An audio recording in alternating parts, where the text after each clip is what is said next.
I'm Lucy Beadnell with the ARC of Northern Virginia. This 3-minute webinar will give you some quick information, a top 10 toolkit, if you will, for getting a due diagnosis. First, welcome. Having a diagnosis is a powerful thing. Even though you may feel scared or overwhelmed, know that that diagnosis is going to help steer services and supports your way. It's going to help you figure out what you or your loved one needs going forward, and that's really great. As you're sharing it with people, make sure you help set the tone. If you're excited to finally have a diagnosis and know that that's going to offer you some supports, lead with that when you're telling people. Folks want to take a lead from you and say the right things as you're working through a new and challenging time.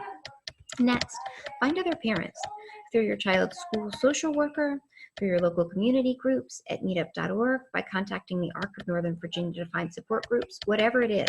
It may be a support group of all kinds of parents just of kids with disabilities. You may choose to do both, but just make sure you're talking with others, because feeling lonely is one of the hardest parts of working through a big change. Reach out to your local community services boards. In Northern Virginia, they're all by locality. So Arlington has an Arlington Community Services Board, Fairfax Falls Church has a Fairfax Falls Church, CSB, etc. Those are the gateway to developmental disability services across the lifespan. Contact the ARC of Northern Virginia to get a hold of one of our great transition points guides. We'll look at those more in just a minute. Know that there's lots of help out there. If your child is school age, meaning 2 or older up to age 22, make sure that you're developing an individualized education plan to help guide their educational services, which can also offer help outside of school in some cases. Connect with other disability-related groups like ARCs, Down syndrome associations, autism societies, etc. They're going to have great resources for you without you having to know what you don't know to ask. Start applying for and looking at the developmental disability waivers, which offer long-term support services to people with disabilities across a lifespan. Explore things like a special needs trust or an ABLE account. Just as all parents try and do their best to set aside a way to save for their children's future, these accounts allow you to do that while making sure your loved one can still access public benefits and other kinds of supports that may be helpful to them.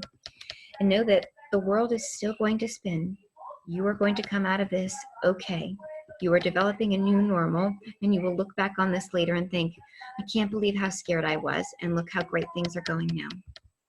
We're always there for you at thearcofnova.org, and you can ask us a question anytime at thearcofnova.org/answers.